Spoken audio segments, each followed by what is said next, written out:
Vamos a la clase número 2 de lo que es la fe. Continuamos con este hermoso tema. Seguimos acá hablando de los 4 pasos de la fe. El confesar como principio de fe. Ya escudriñamos un poco sobre el oír y estamos sobre ya también sobre el aceptar.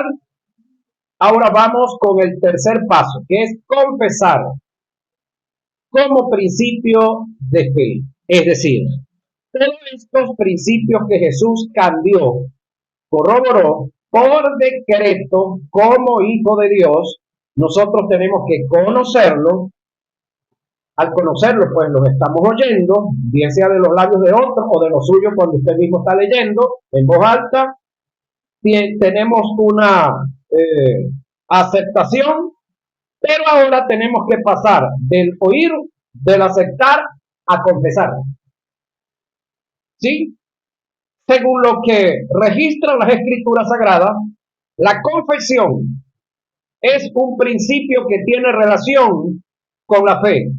Analicemos algunos pasajes que nos muestran acontecimientos donde corrobora lo antes dicho. En la carta del apóstol Pablo a los romanos encontramos el principio bíblico acerca de confesar sobre lo que se ha creído y se ha oído. Pasemos a analizar el pasaje, señoras y señores. Si confesares con tu boca que Jesús es el Señor, el término Señor aquí es Kyrio. El término Kyrio no es cualquier Señor, señoras y señores.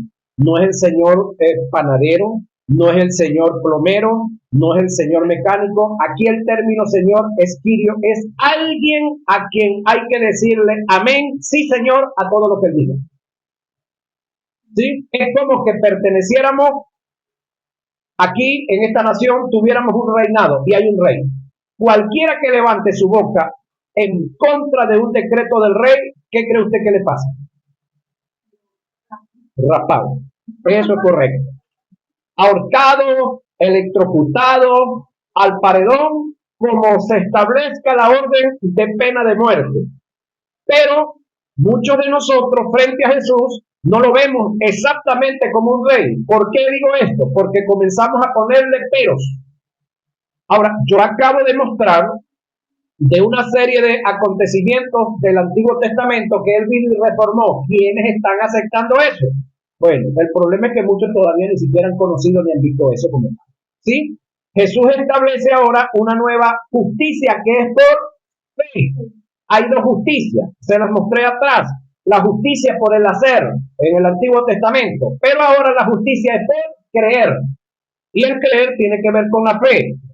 Y la fe entonces tiene que ver con estos 4 pasos. Y estamos en el confesar. Si confesares con tu boca que Jesús es el Señor y creyeres en tu corazón que Dios le levantó de los muertos, serás salvo. Esto es en cuanto a salvación. Ahora, si confesares con tu boca que lo que Jesús estableció ahora es lo correcto y lo antiguo ya quedó atrás, entonces mostrarás también tener fe en cuanto a esta nueva área de la vida.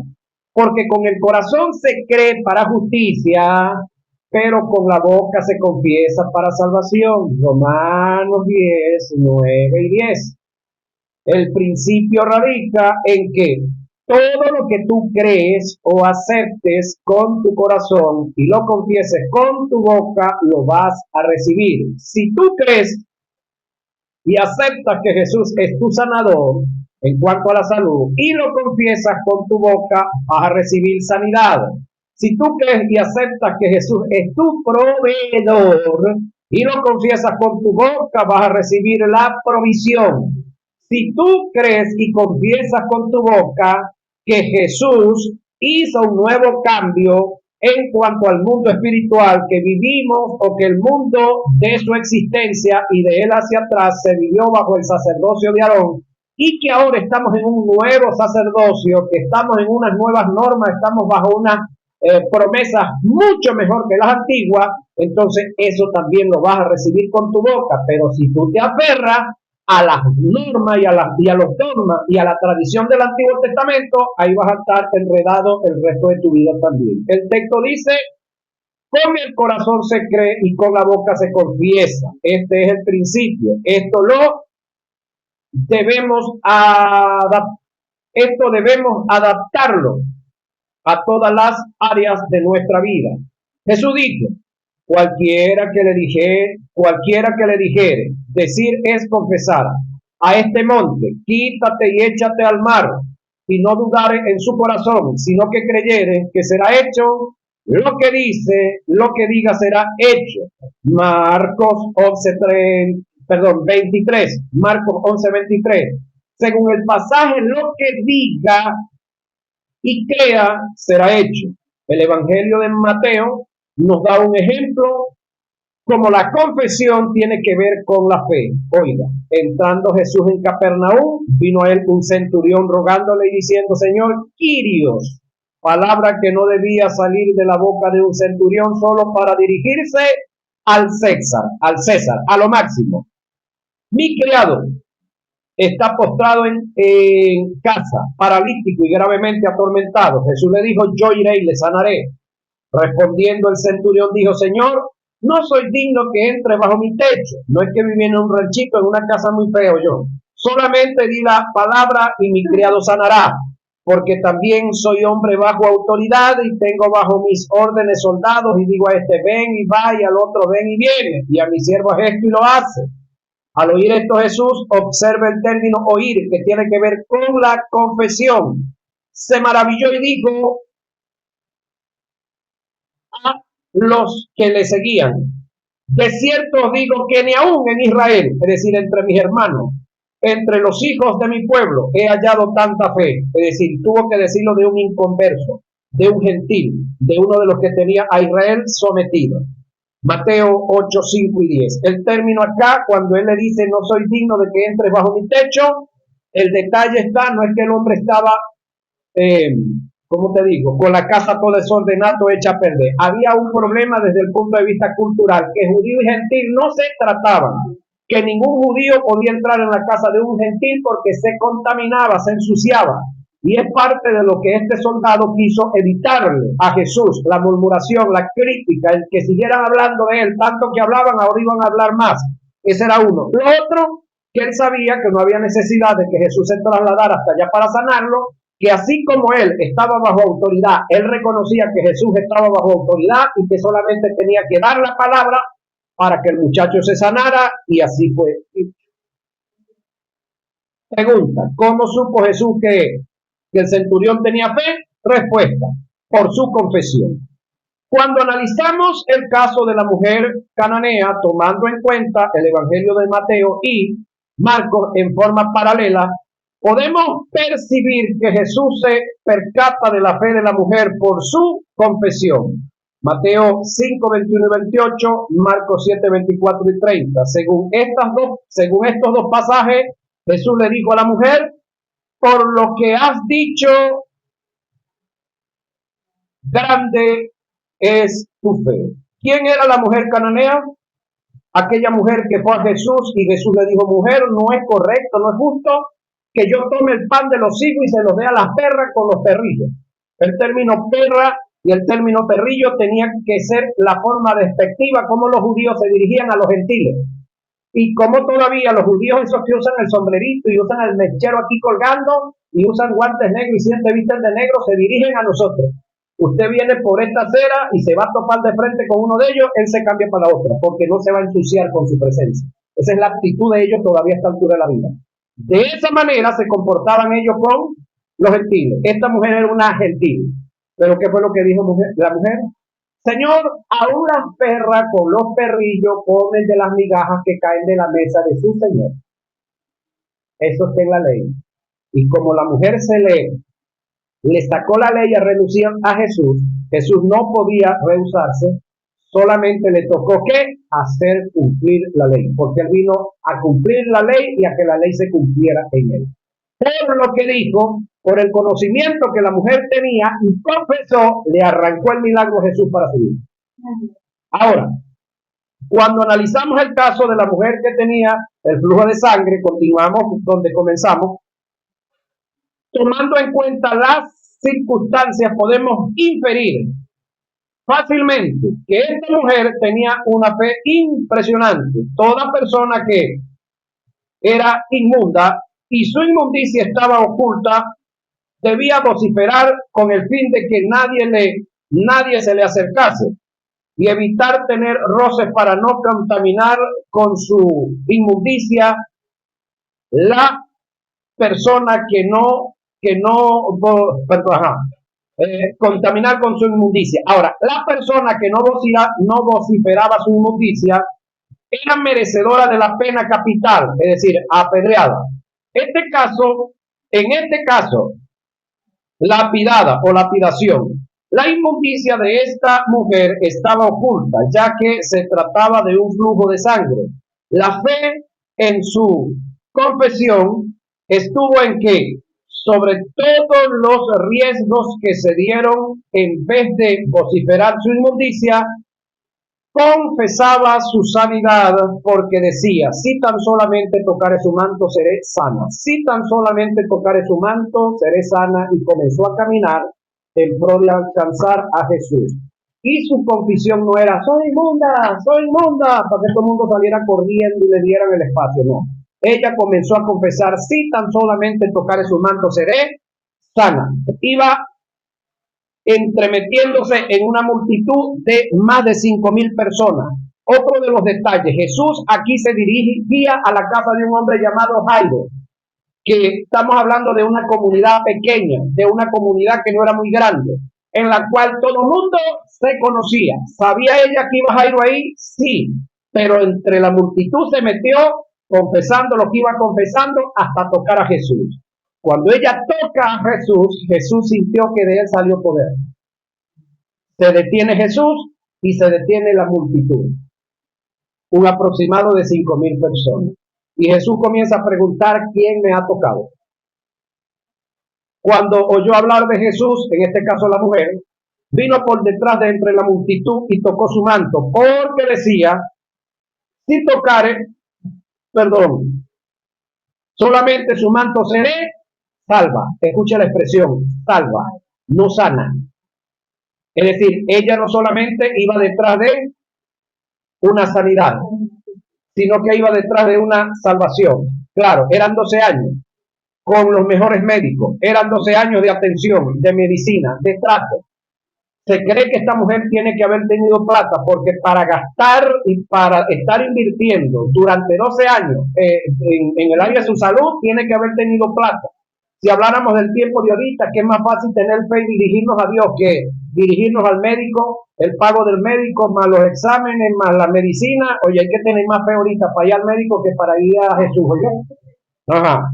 Marcos 5, 27 y 28 dice lo que acabamos de decir: nuestra fe o nuestra incredulidad se describe o se determina por nuestra confesión. Alguien dijo: nunca estuve tan derrotado hasta el mismo momento en que confesé mi derrota. Proverbios 18:20 dice: del fruto de la boca del hombre se llenará su vientre y será saciado del fruto de sus labios. Salmo 116 dice: creí, por tanto hablé.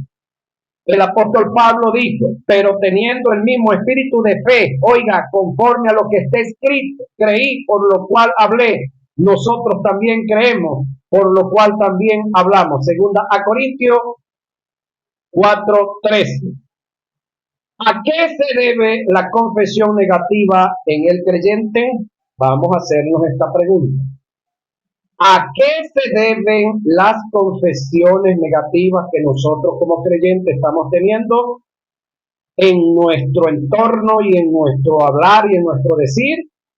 Respuesta: a la poca formación de la palabra en la vida de un hijo de Dios. A través de la confesión puedes captar hasta dónde la palabra se ha formado o desarrollado en la vida de un creyente. Jesús dijo: porque de la abundancia del corazón habla la boca. Proverbios 23:7 dice, lo que el hombre tiene en el pensamiento, en el alma, así es en el corazón. Y de lo que hay en el corazón, señoras y señores, sale por la boca. Según estos dos pasajes, el problema del hombre no está en la lengua, sino en el corazón. Cuando hablamos de la formación de la palabra de Dios en el creyente, cuando hablamos de la formación de la palabra de Dios en el creyente, estamos expresando la necesidad de un cambio de carácter y conducta que corresponda con la condición espiritual interna a fin de que pueda darse conformidad moral con la palabra y que de ello dependan nuestras acciones y nuestras confesiones. Pablo expresa la necesidad que hay de la formación de la palabra en el creyente. Ahora, ¿cómo cree usted que nosotros nos vamos a formar con la palabra? Viendo TikTok, viendo Facebook, viendo, decía un amigo por allá, las novelas, echando cuentos con la vecina, con el vecino, paseando allí en Metrópoli o paseando en la otra centro comercial de al frente. ¿Cómo cree usted que usted y la palabra se van a hacer uno? Usted metiéndose, revisando, estudiando, escudriñando y meditando la palabra. Uno, conociendo, oyéndola, aceptándola y confesándola. De esa manera, la palabra y usted se harán uno. Hijitos míos, por quienes vuelvo a sufrir dolores de parto, Pablo, hasta que Cristo sea formado en vosotros. Gálatas 4:19. Ahora, Dios hizo a Adán, ¿cierto? Pero después lo formó. Yo no sé si usted ha leído eso. Dios hizo a Adán, pero luego lo formó. El hacer tiene que ver con existencia, el hacer tiene que ver con lo externo, el formar tiene que ver con lo interno, tiene que ver con el conocimiento y el carácter. Porque usted puede tener información, pero no tener formación, porque información es el conocimiento.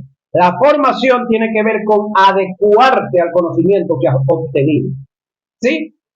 A usted le dicen que la puerta es por allá, y usted sabe que la puerta es por allá, pero usted puede salir y brinca por aquí, por la pared.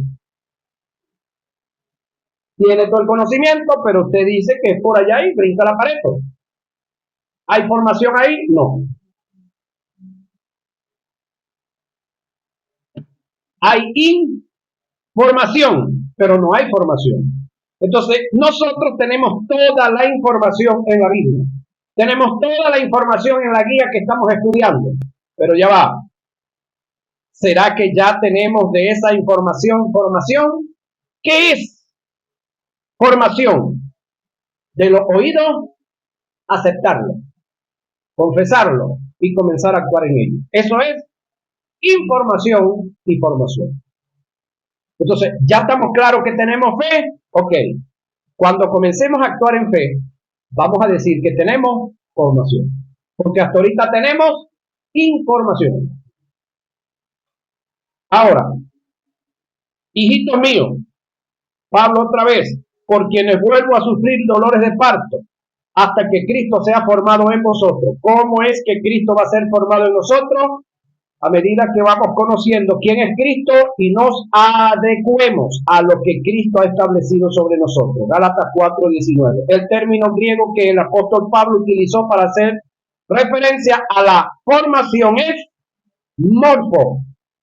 Según los valores etimológicos del término, se dice de aquello que se viene desarrollando en el interior de algo o de alguien y que con el tiempo tiene su manifestación. Algo semejante es el desarrollo de un embrión en el vientre de la mujer.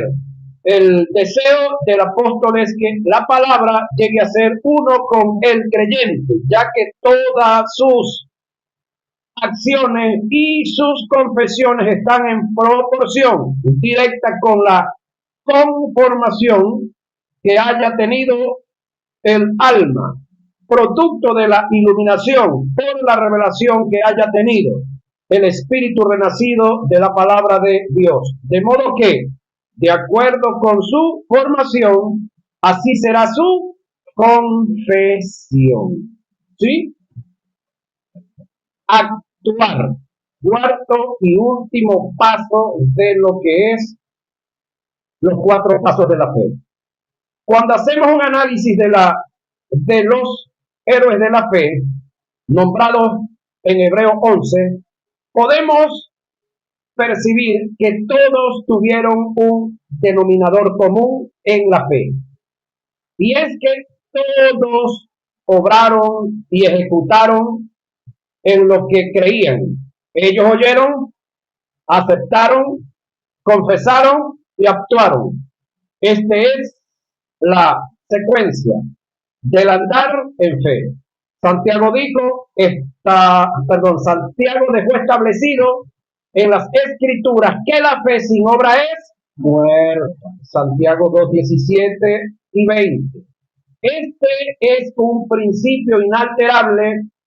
Se entiende que Santiago en este pasaje específicamente hace referencia a las obras que respaldan la doctrina que vienes profesando. El término fe en el texto presentado tiene que ver con doctrina. Santiago no está afirmando que la justicia divina y la vida eterna que conlleva a la salvación se puede alcanzar por obras, pero sí afirma que después de ser justificados se debe tener obras de justicia, es decir, no obro para ser justo, sino por causa de que soy justo, voy a obrar o estoy obrando. No es que lo que estoy haciendo lo hago para alcanzar de Dios, no, es porque he sido alcanzado de y por Dios. Si analizamos los textos que proceden, Santiago da testimonio el cómo Abraham y Rahab fueron justificados por las obras en la fe, hablando de la justificación por el hacer. El verbo justificado que se aplica a Abraham y a Rahab en el pasaje tiene relación con preservar, guardar, rescatar, librar.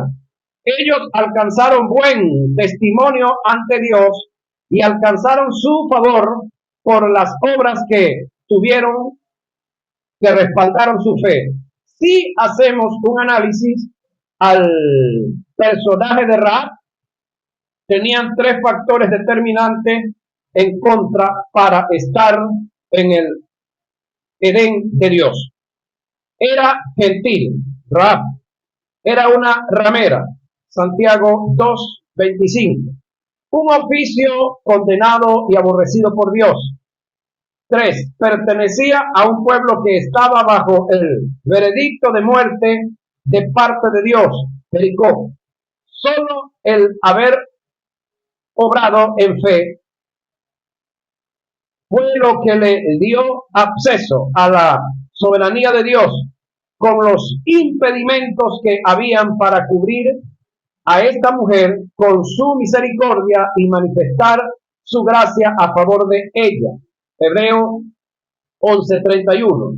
Si analizamos el término de Barak, héroe de la fe, nombrado en el verso 32 del capítulo 11 de la carta de los Hebreos, quien fue el 5.º juez de Israel, gobernante y comandante militar perteneciente a la tribu de Efraín, nos daremos cuenta en cómo causó una derrota definitiva al ejército de los cananeos, confiando y actuando en una palabra profética que le diera una profetisa llamada Débora. Todo el texto se dio por estar involucrado en una acción de fe. De fe. juez de Israel, por 6 años, de la tribu de Gad, hijo de una mujer ramera. Oiga, engendrado y concebido en adulterio. Oiga, natural de Gad, por la consecuencia de pecado en la que fue reproducido, fue desechado y desheredado.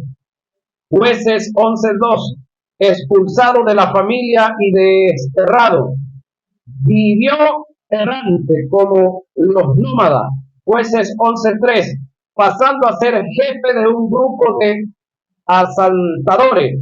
Jefté se hizo fuerte en batalla, que al llegar al oído de su padre, su fama lo mandaron a buscar para ser dirigente en la tierra y librar a Israel de las manos de los amonitas. Jueces 11:5 y 6. Jefté, siendo hijo de adulterio, oiga, siendo un derrotado y salteador, pero fue en Jehová Nisi y libró una batalla, siendo reivindicado por su pueblo. Todo esto lo logró por la acción que tuvo en fe, en una confesión, pese a las circunstancias que lo rodeaban y pese a todo lo que estaba en contra de su ser.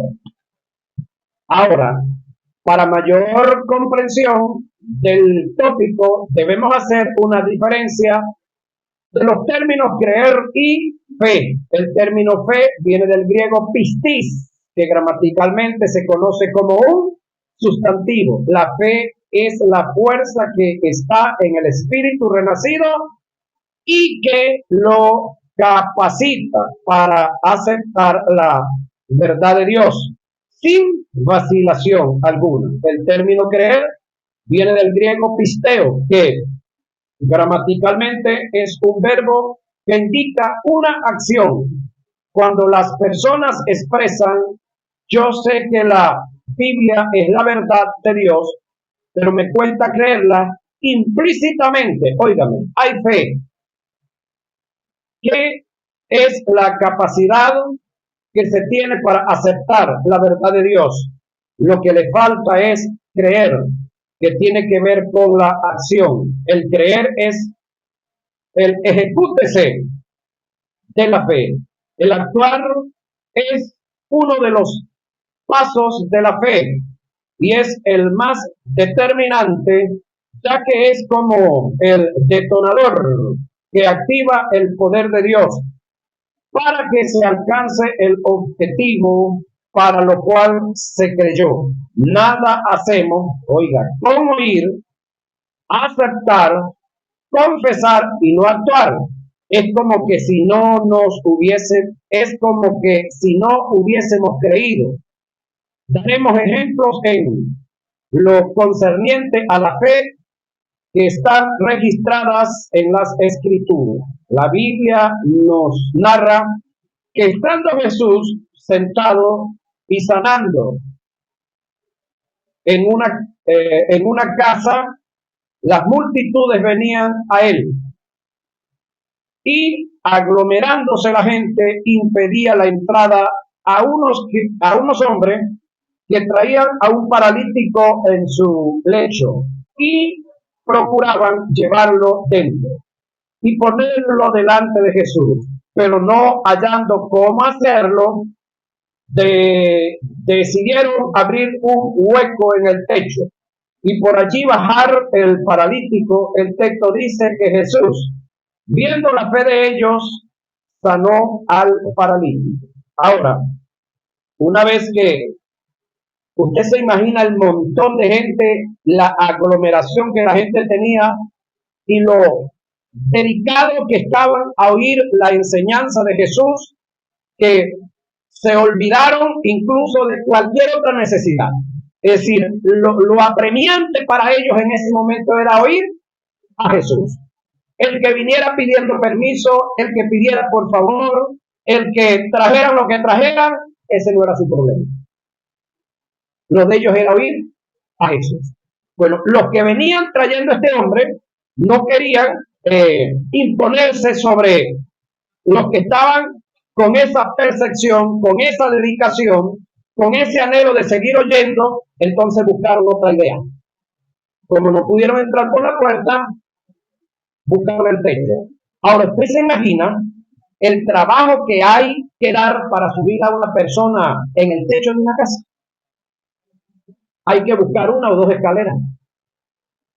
El comenzar a abrir un boquete arriba, quitar las tejas primero, luego quitar tierra y luego ir quitando palo por palo para bajar por ahí. Cuando comenzó a caer tierra de arriba, alguien, bueno, ¿qué pasa allá arriba? Bueno, unos locos que están por allá tratando de meter a otro, y la gente embelecidos oyendo a Jesús, pero estos seguían haciendo su trabajo.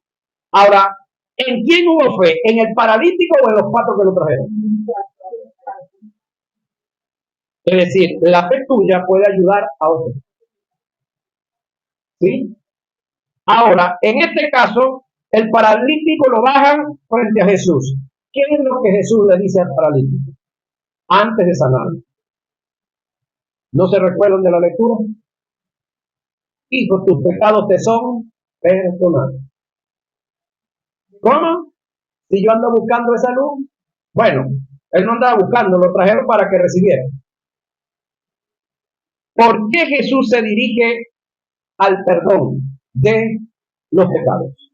Porque se creía que los que estaban en esa condición de padecimiento, de enfermedad, era por pecados cometidos de ellos en un tiempo antiguo o por pecado de mamá, papá, tío, abuelo, recontra super tatarabuelo por allá. Entonces se cree que ellos estaban pagando la maldición de otro. Entonces Jesús no es que está apoyando esa creencia, va y destruye la posición que este hombre tenía en su mente. ¿Cuál era la posición que tenía en su mente? Yo estoy pagando el pecado de papá, de abuelo, de tío, de tía, de alguien del árbol genealógico. Entonces, mientras él se sintiera pecador, mientras él sintiera el pecado allá, no iba a aceptar más nada que eso. Tenía que pagarlo. Y hasta que no pagara el pecado, no podía ser sanado. Jesús va a esa condición y acaba con el pecado. Y le dice, hijo, tus pecados te son perdonados. Un grupo de gente se puso a murmurar ahí y a decir, ¿quién es este que perdona pecados? Y Jesús dice, para que sepáis que el Hijo del Hombre tiene poder para perdonar pecados, le digo al paralítico, levántate, toma tu lecho y sal fuera. La creencia estaba en él y en todos los que estaban. Que de la única manera que ese hombre se levantara de ahí era que sus pecados fueran perdonados. Entonces Jesús aprovecha la creencia que había en el entorno y lanza el desafío. Es decir, en pocas palabras, si este tipo se levantó de aquí, luego de la orden que le voy a decir es porque sus pecados fueron sanados. Entonces da la orden al hombre. Y este hombre se levanta, agarra su catre, agarra su cama de esa cruza de defensa civil, se la montó en el lomo y ahora los que le impidieron entrar, ahora tenían que quitarse, apartarse porque el hombre iba para afuera. ¿Por la fe de quién? De cuatro. En él, obediencia. Ahora, el detalle está aquí. El hombre aceptó lo que oyó, se montó en la orden y comenzó a actuar. La pregunta es, ¿cómo pudo Jesús ver la fe de los que traían al paralítico en su lecho? Si la fe no se puede ver, la respuesta es por la acción. Jesús conocía estos principios y se movía en ellos. En el Evangelio de Marcos vemos a Jesús incluyendo la acción en la fe, lo que indica una creencia. Cuando al salir de la sinagoga fue a la casa de Pedro, encontraron a la suegra de este con fiebre. Jesús le tomó de la mano y la levantó. Al instante la fiebre la dejó. Marcos 1, 30 y 31. Nótese que Jesús no le dijo a la suegra de Pedro que se quedara durmiendo, sino que la tomó de la mano y la levantó, accionando en fe, que indica una creencia que que conlleva una acción, señoras y señores. Ahora, en el Evangelio de Lucas tenemos otro ejemplo relevante, sí, en cuanto a esta posición que tiene que ver con con el accionar de la fe, pero lo vamos a dejar para nuestra próxima y última hora de clase, ya que estamos cerca de la hora